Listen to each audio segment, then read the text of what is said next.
Glad I'm not following that speech, Toby and Sasha. Thanks, Curtis. I do seriously, though, want to give these two the proper introduction.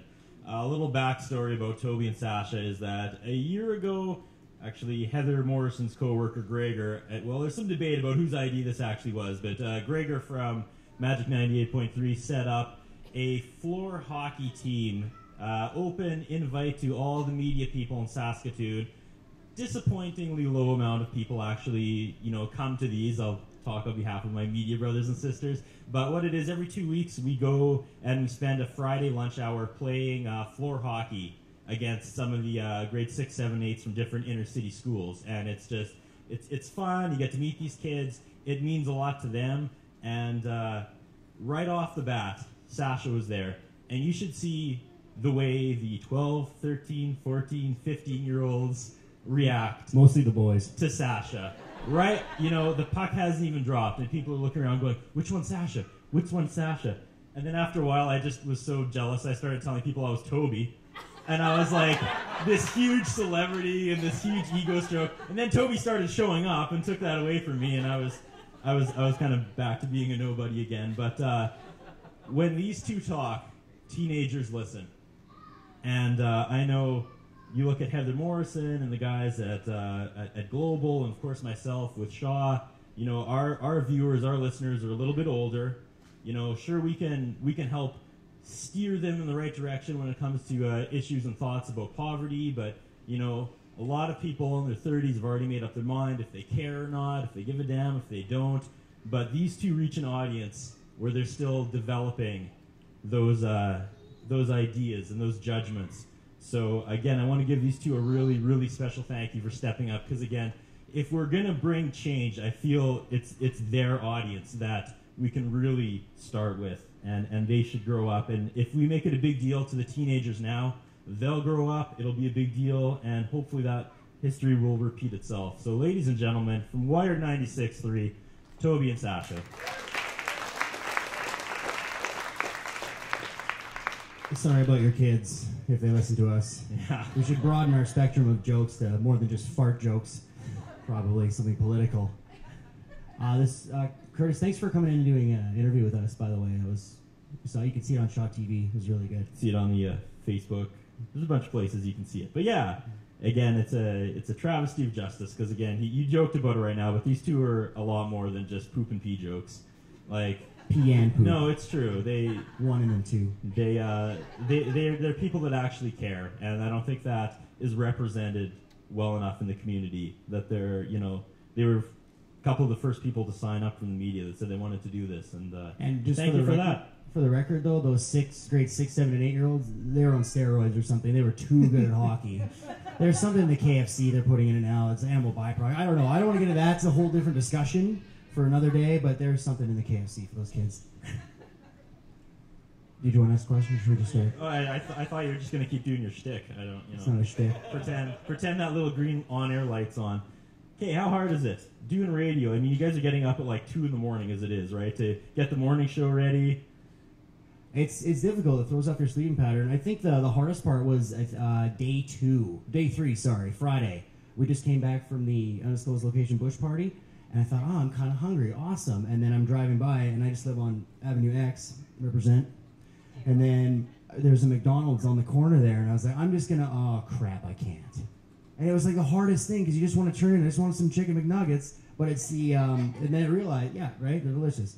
You realize the abundance is, we take it for granted. This whole week was basically like a giant first world problem for all of us. Oh, we only have so much food. Oh, and then, but there is a finish line, which is something we that's the psychological part of it, is like, there's an end to this. Thursday, we can go grocery shopping, everything's all good, and then for a lot of people, though, that there is no finish line at all. You get a set amount of ingredients. It's basically like a week-long episode of Chopped at home. It was. Just with 3 ingredients. With 3 ingredients. It's like spinach, potatoes, and corn. Go. I made a salad. I boiled it. It's like, there's only so much you can do. Good thing I bought butter. I just wanted to say, Brittany, my girlfriend, she she just jumped on board with this. She didn't blog or anything like that. Just want to say thank you to her for being really supportive, because it is the team aspect. I do all the cooking at home anyway, which is probably why she jumped on board mostly, but that's probably why. A lot more fighting anyway. And it is the little things that you appreciate, like the chocolate milk. You do appreciate it. It's like, I'm going to say a quote here. Sometimes it's the smallest things in your life that take up the most space in your heart. It's Winnie the Pooh. And it's true. It's really, you really take things for granted. And through this experience, learning that Sasha and I fought a lot more than we normally do, on and off the air. Well, I took it personally. I don't know if you're doing. So I just want to say, thank you to Brittany and everyone who's, I read all you guys' blogs. I really enjoyed them, and it's kind of nice to get insight from people who are going through the exact same thing, with the exception that come Thursday or after tonight, we are so fortunate that we can go to the grocery store or get a Blizzard from DQ, which is what I'm doing after.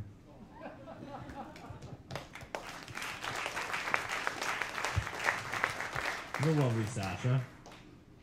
What? Said the lovely Sasha. Oh. I'm introducing I thought you twice. said you're welcome, Sasha. Well, you are welcome, For Sasha. what? Sorry, I was just handed questions from the crowd, so I was a little distracted there. But Okay. ladies and gentlemen, Sasha from Wired 96.3, here to talk about her experiences. Yeah, and I just wanted to say thanks for putting the word out to me and getting Toby and I involved with this. I was actually really surprised at how good the basket was from the Saskatoon Food Bank, and I really want to say thank you for that, because honestly I thought it was just going to be a loaf of bread and a bunch of peanut butter or something like that. So you can tell that there's that conscious effort to kind of hit all the food groups and really stretch it out, having to keep in mind that stuff has to keep for a week and everything like that. So props to the Saskatoon Food Bank for sure. As you mentioned, you, Curtis, had lost a bunch of weight previously. A couple months ago, I started a diet. I recently lost 20 pounds, so I'm very conscious of what I'm eating. I don't eat carbs. I don't eat starches. I don't eat processed meats. So I had to. I learned that you really, really can't be picky, and that was a difficult thing for me too, because it's not just that you're hungry, it's that your health deteriorates, because sometimes what you're eating, I kind of had to choose what is better, not eating or eating something that might not be very good for you. Fortunately, I work really early in the morning, so I like to nap a lot, so I generally just napped this whole week. I really wasn't awake for any of it, so I got through it okay, I guess.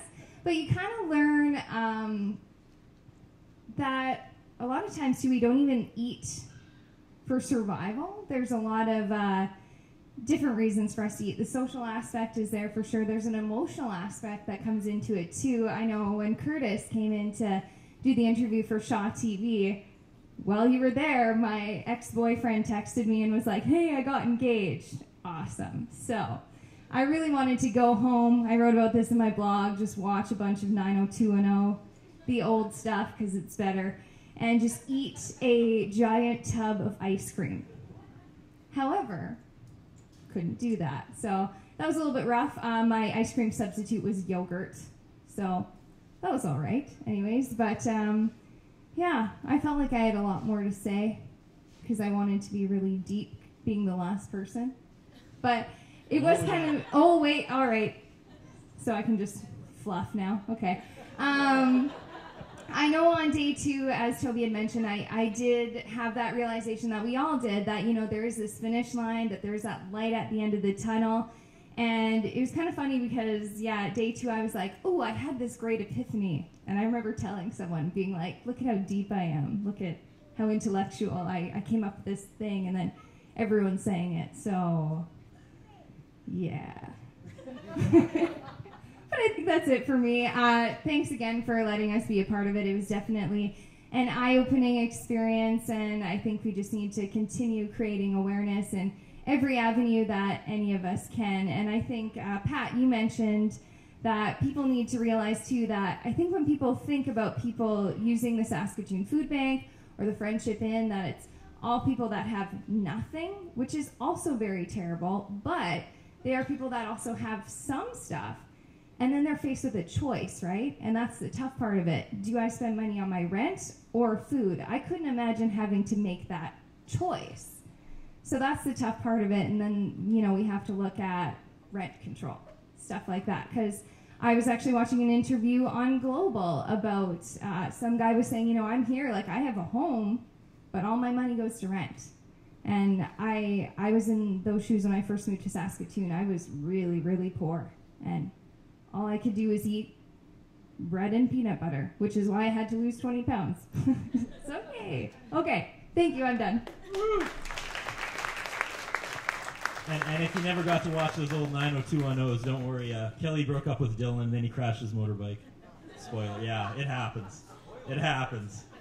Every episode. All right, last but not least, Shallima Maharaj, CTV reporter, welcome. Did I get it right? Yeah? You got it right. Another sister in the media.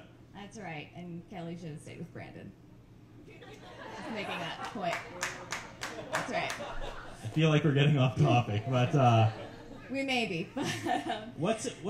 I didn't want to, again, last year I didn't want to sound arrogant, but we're in an industry where you have to watch yourself a lot, right?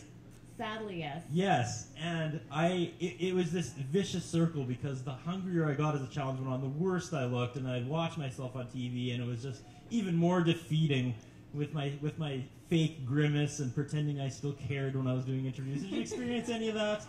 Well, I can say kind of like an Alcoholics Anonymous kind of introduction that my name is Shallima Maharaj and I eat my emotions, and I absolutely could not do this the right way, and I say that openly. I cheated and felt really guilty about it at one point. I did, and I blame A&W for it. And the words "eats like a trucker" are in my bio for a reason. My mom vacuum seals roti and mango achar and sends it from Toronto for me because she thinks I'm starving. So I have a pantry that's normally stocked. So for me, this was a huge departure. It was like taking the barefoot Contessa and telling her that she couldn't have steak or pork tenderloin. And it was huge. It was really, really humbling at the end of the day because my bread did go moldy as well. I had nothing to put my turkey on. I had more kubasa than I knew what to do with. And I love the stuff, but not anymore. And I honestly felt like I was exhausted afterwards. I was spent physically. I get up at 4 o'clock in the morning, and I immediately wanted to put my head under the pillow and not move. And being around the city for the morning hits and then doing anything else in addition to that, you need your energy. So it's draining on that level and on an emotional level as well, because you can't, and I was mentioning earlier on, you can't go out, you can't go get those ingredients, you can't make what your mom did or your grandmother did, and you do that because you want to remember something that made you happy or a great, important, profound moment in your life, but you can't do that. You basically have to work with what you have. And I found myself opening the refrigerator a lot of the time and thinking, I can't. And I did go to bed at that point too. So it was incredibly humbling because I know that, and I can say it right now, I was not strong enough to finish it off. Not the way that I wanted to, because I did think it would have been a lot easier and something that I could have done. But if anything, I think you walk away from it with a whole lot more respect for the situation and for the fact that it's not just people who are necessarily living on the street, but people who are also living in homes, living in dorms, families, and people who do rely on this as an essential service for them. So I take my hat that I'm not wearing right now off to everybody.